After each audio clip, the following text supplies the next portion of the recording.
Liberté. Bonjour Marion Maréchal.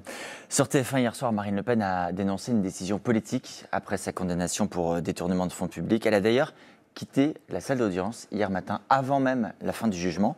Vous l'avez eu hier, vous avez eu votre tante, vous avez échangé avec elle. J'ai eu Marine Le Pen au téléphone et je lui ai fait part de tout mon soutien. Je lui ai dit que je serais évidemment à ses côtés dans ce qui m'apparaît être un véritable scandale. Vous savez, je ne fais pas beaucoup de médias et j'ai accepté de venir ce matin parce que la situation est extrêmement grave.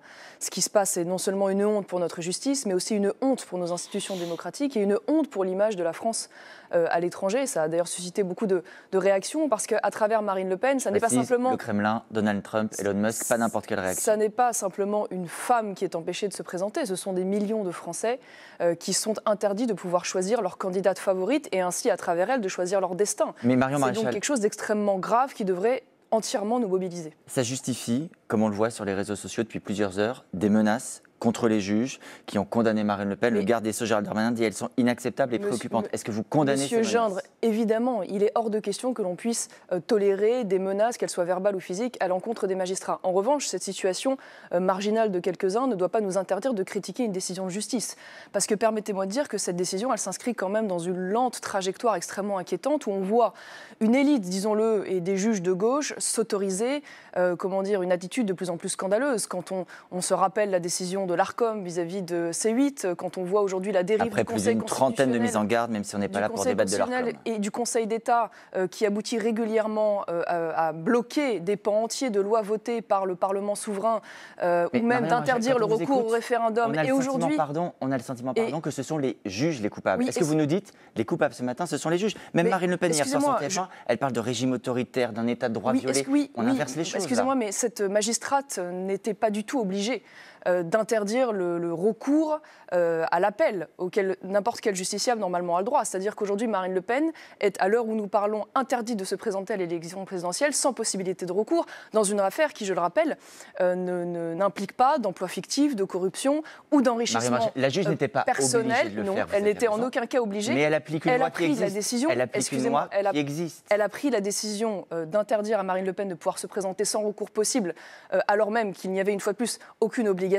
Elle parle de risque de trouble à l'ordre public de la candidature de Marine Le Pen. C'est quand même des mots extrêmement forts et graves dans un pays où, je le rappelle, candidature d'une personne condamnée pour détournement. Dans un pays où, je le rappelle quand même, il y a régulièrement, je pourrais vous citer de très nombreuses décisions de justice, j'en ai ici, des agresseurs, des violeurs, des dealers qui reçoivent des peines moins lourdes que celles de Marine Le Pen. Candidats à la présidentielle. Donc tout ça, excusez-moi, mais tout ça s'inscrit quand même dans un contexte général de laxisme judiciaire extrêmement grave, et on voit qu'à l'égard de Marine Le Pen, en revanche, ce laxisme habituel ne s'applique pas, voire même la décision est encore plus dure qu'elle ne l'est traditionnellement. Quand on dit décision politique, juste pour bien comprendre, vous considérez que les juges ont agi sous influence, qu'ils sont aux ordres de quelqu'un ou de quelque chose ? Je ne crois pas qu'il y ait un ordre quelconque. Je crois qu'il y a aujourd'hui beaucoup de juges qui prennent un certain plaisir à pouvoir s'en prendre politiquement au camp national au sens large. Il suffit d'ailleurs de voir un peu le poids de mesure qu'il y a eu dans une affaire relativement proche qui est celle de François Bayrou, où d'un côté on a la relaxe, là où on a une condamnation une fois de plus extrêmement dure. Avec des montants qui n'avaient rien à voir. On parle de 300 000 versus 4 millions d'euros. Vous savez, ça n'est pas un sujet proprement français d'ailleurs.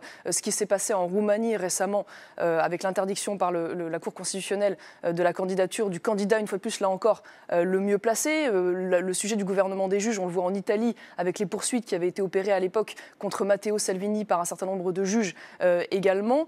Ce qui a pu se passer également par le passé aux États-Unis. Tout ça révèle quand même une tendance générale à l'international de voir la droite en prise finalement à une volonté des juges qui, semblant pour la gauche perdre le pouvoir, reprennent ce pouvoir, si je puis dire, par le biais des juridictions. Les juges ont trop de pouvoir, pour vous ? Je pense que là, clairement, on est dans l'abus de pouvoir. Quelle serait la solution ? Quelle serait la solution pour que ce que vous dénoncez ne se produise pas concrètement? Comment est-ce qu'on pourrait faire? Parce que vous semblez en douter, mais cette magistrate, en l'occurrence, a fait part par le passé de la sympathie qu'elle pouvait avoir, par exemple, pour Eva Joly, qui est une candidate quand même très, très à gauche. Donc c'est pas. La solution, c'est quoi, du coup ? C'est pas une surprise. Je pense que ça tient à beaucoup de choses. Je pense que ça tient aujourd'hui à la formation, notamment des juges, qui évoluent depuis l'école de la magistrature magistrature jusqu'à leur environnement quotidien dans un environnement très progressiste. Il faudrait trier les juges avec la réalité du quotidien ou même de la délinquance. Progressiste étant une critique dans votre bouche. Ça tient à l'homogénéité aujourd'hui, me semble-t-il, sociale et de formation de cette profession qu'il faudrait probablement revoir. Mais moi, si vous voulez, je ne suis pas là aujourd'hui pour enterrer politiquement Marine Le Pen.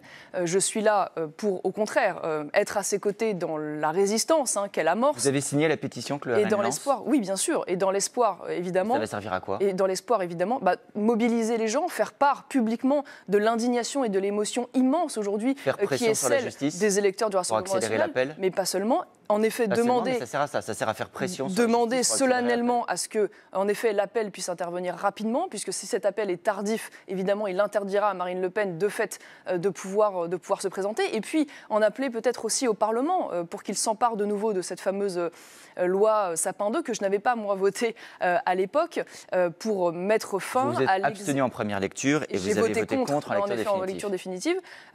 Ce texte qui permet aujourd'hui l'exécution provisoire de l'éligibilité, c'est-à-dire une exécution immédiate, et pour venir dessus et permettre... Marine Le Pen ne s'est érigée contre la loi Sapin 2. Elle avait même réclamé l'inéligibilité à vie pour tous ceux qui sont condamnés. Écoutez, elle avait deux députés à l'époque, Gilbert Collard et moi-même, et nous avions voté contre. Donc vous ne pouvez pas dire que Marine Le Pen, évidemment, n'était pas contre. Et une fois de plus, il ne s'agit pas du principe d'éligibilité, il s'agit de son application immédiate avant que tous les recours ne soient... Vous souhaitez une initiative législative. Hier, on a entendu, par la voix de son entourage, le Premier ministre dire qu'il ne commentait pas une décision de justice, mais qu'il était troublé. Qu'est-ce que vous attendez de l'exécutif ? Il y a une possibilité, c'est la loi d'amnistie. Est-ce que vous demandez une loi d'amnistie qui bénéficierait à Marine Le Pen ? Si vous voulez, le sujet, on a aussi beaucoup parlé de la grâce présidentielle. Je veux dire, à la limite, tout est bon à prendre, j'aurais envie de vous dire. Le problème, c'est que cette grâce ne peut intervenir qu'après le jugement définitif, c'est-à-dire après l'appel. Et on en revient. Qu'est-ce que peut faire aujourd'hui l'exécutif ? Et on en revient à ce sujet. L'exécutif peut remettre une fois de plus sur la table cette loi Sapin 2 et revenir avec la construction d'une majorité sur la possibilité de supprimer l'exécution provisoire pour l'inéligibilité et ainsi empêcher de manière rétroactive qu'elle puisse s'appliquer d'ores et déjà à Marine Le Pen. Vous demandez qu'on défasse a posteriori une décision de justice qui a déjà été rendue. Tout à fait. Non, je veux dire, il faut revenir sur la loi pour qu'elle, de manière rétroactive, elle puisse s'appliquer. Voilà ce que je souhaite, puisque tout doit être utilisé pour ne pas faire en sorte que cette décision puisse aboutir à ce qu'une fois de plus Marine Le Pen ne soit pas candidate en 2027, puisqu'elle est la candidate légitime du camp national. Je ne veux pas enterrer Marine Le Pen, etc. Hier, dans votre message sur X, sur les réseaux sociaux, vous écrivez « Marine Le Pen menait notre camp sur le chemin de la victoire ». Vous employez bien le passé. C'est un chemin de la victoire qui a disparu ? C'est-à-dire qu'à l'heure où je vous parle, elle est empêchée de se présenter. Voilà, n'y voyez pas de sous-entendu, puisque si je suis devant vous aujourd'hui, c'est précisément parce que je me tiens à ses côtés et que Marine Le Pen, à l'heure où nous parlons, est candidate à l'élection présidentielle. Elle n'a pas renoncé. Une fois de plus, tout va être utilisé pour permettre qu'elle puisse être face aux Français en 2027. Alors la voie parlementaire, l'appel en effet à la justice. Nous ne désespérons pas que cette justice puisse revenir à la raison d'ici là. La mobilisation en effet populaire et pacifique. Et si elle ne peut pas l'être, est-ce que vous pourriez y aller, vous ? Non, mais une fois de plus, je ne me projette pas dans ce scénario. Oui, je ne me projette pas dans ce scénario et je veux dire que je suis assez gênée par la petite musique que j'entends depuis hier. On a eu 8000 sondages là, pour expliquer que finalement, ce n'était pas si grave, que les Français s'en fichaient, que même les électeurs du Rassemblement national s'en souciaient peu. Je vous le dis, ce n'est pas le retour que j'ai. Il y a une immense émotion, une immense indignation. Et ce sujet est si grave et dépasse d'ailleurs Marine Le Pen que je ne laisserai pas dire qu'on peut ainsi tourner la page sans s'en soucier au prétexte que ça n'aurait pas grande importance et que finalement, il y aurait d'autres candidats possibles. Comme Louis Alliot hier à votre place, que Jordan Bardella serait le mieux placé si Marine Le Pen... non, mais une fois de plus, Marine Le Pen est candidate à l'heure où je vous parle. Voilà. Et donc à partir de là, il ne s'agit pas du tout d'anticiper sa succession, il s'agit de savoir comment nous organisons... un bon candidat ou pas Mais, le cas échéant... Non, mais vous ne m'emmènerez pas sur ce terrain-là, puisqu'une fois de plus, si je commence à commenter les candidatures qui feraient succession à Marine Le Pen, j'accepte l'idée qu'elle puisse ne pas être candidate. Ça devient un peu... Enfin, on est dans la probabilité forte quand même. D'accord, la voie est étroite. Donc la voie est étroite, je suis d'accord avec vous, mais elle existe et donc il faut s'en emparer jusqu'au bout, puisqu'une fois de plus, ça crée un précédent extrêmement grave et inquiétant. Vous y voyez une opportunité pour faire demain l'union des droites que vous avez appelée de vos voeux à de multiples reprises par le passé, que Marine Le Pen refusait pour le coup. Excusez-moi, mais la coalition aujourd'hui nationale, elle existe. Et j'en fais partie avec mon mouvement Identité-Liberté, et Éric Ciotti en fait partie avec son mouvement UDR. Elle existe à l'Assemblée nationale, elle existe au Parlement européen, elle existe, j'espère, et elle existera encore davantage de manière encore plus ample et structurée aux prochaines élections législatives qui interviendront on ne sait quand encore. Et cette volonté de Marine Le Pen, elle a été affichée, elle a été exprimée et aujourd'hui elle existe. Donc il faut poursuivre cela. Ultime question, 65% des Français ne sont pas choqués, ils ont tort ? Oui, ils ont tort. Ils ont tort puisque c'est évidemment une fois de plus extrêmement grave. Il s'agit de la candidate la mieux placée à l'élection présidentielle et donc on ne peut pas accepter ainsi que la justice puisse décider à la place des Français qui pourra se présenter, comme ça a déjà été le cas d'ailleurs par le passé avec François Fillon. Merci Marion Maréchal. Merci à vous. Merci Adrien Gindre.